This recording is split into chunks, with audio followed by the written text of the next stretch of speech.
Oi, pessoal do nono, tudo bem? Espero que vocês estejam bem, que tenham passado uma boa semana, que ninguém tenha ficado doente, que seus familiares estejam bem e que tudo esteja certo. Bom, pessoal, hoje a gente vai passar da apostila as páginas 19, 20 e 21. E são sobre Anita Moffat, certo? Na página 19, vocês têm alguns retratos feitos pela Anita. E eles têm a característica dela. Você observa bem as obras e reconhece que aqueles quadros foram feitos pela Anita. Essas obras foram feitas quando a Anita foi para os Estados Unidos. A família dela enviou ela para estudar nos Estados Unidos. E enquanto ela estava lá, ela recebeu algumas influências e pintou esses retratos aí que depois vieram para o Brasil e que foram expostos no Brasil também. A influência que ela teve é do expressionismo e do cubismo. A gente consegue notar a influência do cubismo, do Picasso, que ela sofre a influência dele na deformação dos rostos. Tem uma certa deformação. Logicamente que o Picasso, como o cubismo, fazia maior ainda a deformação. Ela não, mas mesmo assim ela continua fazendo a deformação, que é uma influência do cubismo. Do expressionismo, ela tem a expressão de sentimentos no rosto das pessoas, nas figuras das pessoas. E para ela, isso foi um marco na carreira dela, foi uma grande conquista para ela. Ela se sentiu realizada quando ela fez essas obras, porque ela se livra da obrigação de ser fiel à realidade. Então, quer dizer, eu não preciso mais fazer os retratos fielmente, figurativamente, quase fotográficos. Eu não preciso mais, eu me livrei disso.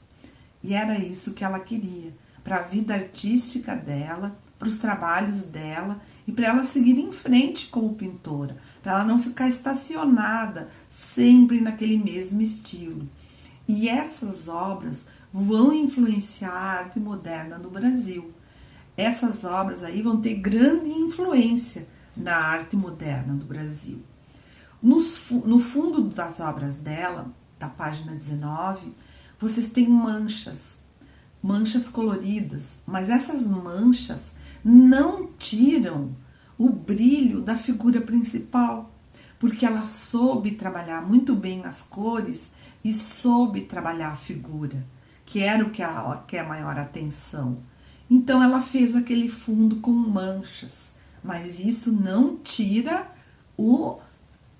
a obra principal, a forma principal, que é o retrato, que é a pessoa, porque são todos retratos, certo? Ela tem também a assimetria, e a assimetria se nota no ângulo dos rostos das pessoas. Nunca é exatamente de frente, como uma fotografia para um documento, por exemplo. Ela sempre põe uma angulação diferente nos rostos das pessoas. E aí surge a assimetria, eles não são tão simétricos quanto os retratos clássicos, os retratos que a gente estava acostumado. Mas as mãos dela, as mãos dos personagens, quase nunca aparece.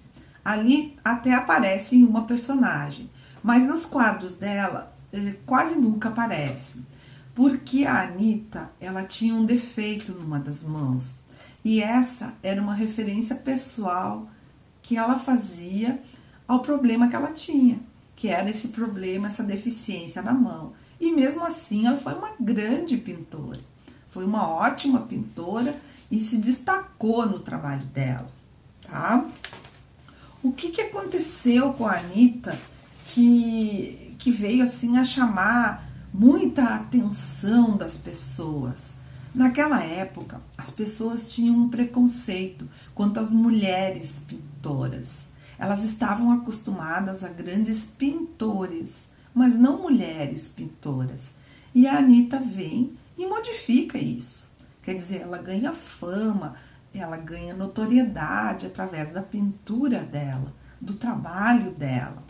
As pessoas achavam que as mulheres, quando pintassem, deviam pintar temas domésticos, temas do cotidiano, coisas suaves, tonalidades suaves, tecidos leves.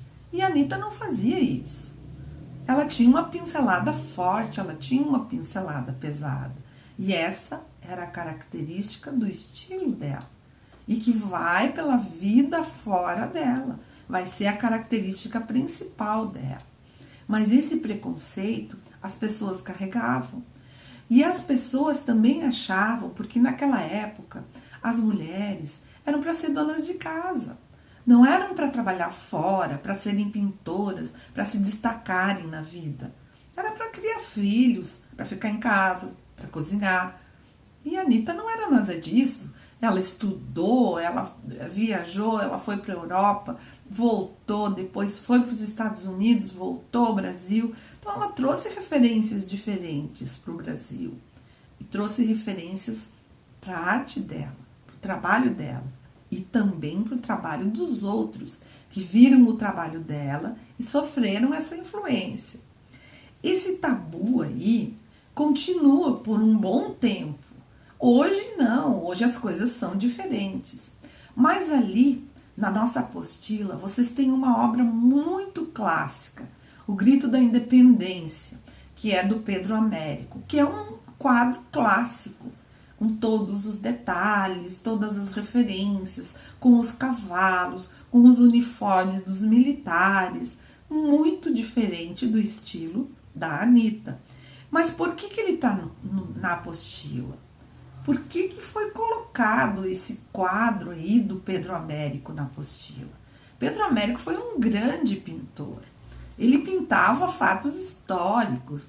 Esse foi um grande pintor e também de grandes proporções. Esse quadro é imenso. E a Anitta fazia quadros, mas não tão grandes em tamanho, que eu estou falando, quanto os de Pedro Américo. E Pedro Américo era outro estilo, era outra coisa.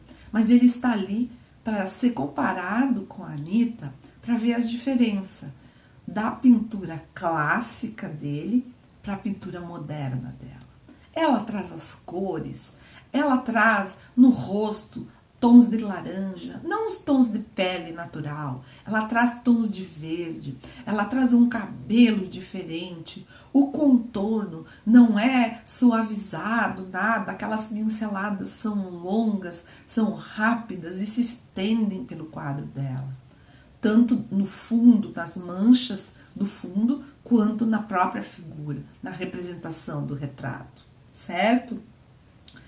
A diferença aí vai também de épocas, né? São épocas diferentes que as pinturas foram feitas. Cada artista, atualmente, graças a Deus, esse preconceito não existe mais. Cada artista coloca em seu trabalho as suas ideias e de acordo com as suas convicções e constrói um estilo próprio. Cada artista tem o seu pensamento e pode colocar isso. E a isso a gente chama liberdade de expressão. Então, não são só os jornalistas que escrevem notícias diariamente que têm liberdade de expressão. Não é só o Jornal Nacional da Globo que tem liberdade de expressão. Os artistas também têm. E hoje não existe essa diferença entre o pintor ser homem ou ser uma mulher. Tanto faz. O que interessa é a mensagem que ele quer nos passar. É a mensagem que essa pessoa quer nos passar. E isso sim, porque todos nós paramos em frente a uma obra e vamos sentir alguma coisa. Nós não ficamos imunes à arte. Graças a Deus, todos nós temos uma opinião. Eu posso até não gostar, mas eu tenho a minha opinião. Aquele quadro vai provocar em mim uma certa reação. E é isso que os artistas querem. Pessoal, essa é a aula de hoje. Eu espero que vocês tenham um final de semana maravilhoso. Aproveitem, descansem e na próxima semana a gente volta de novo. Um grande abraço para vocês, estou com saudades. Beijão, gente. Tchau, tchau.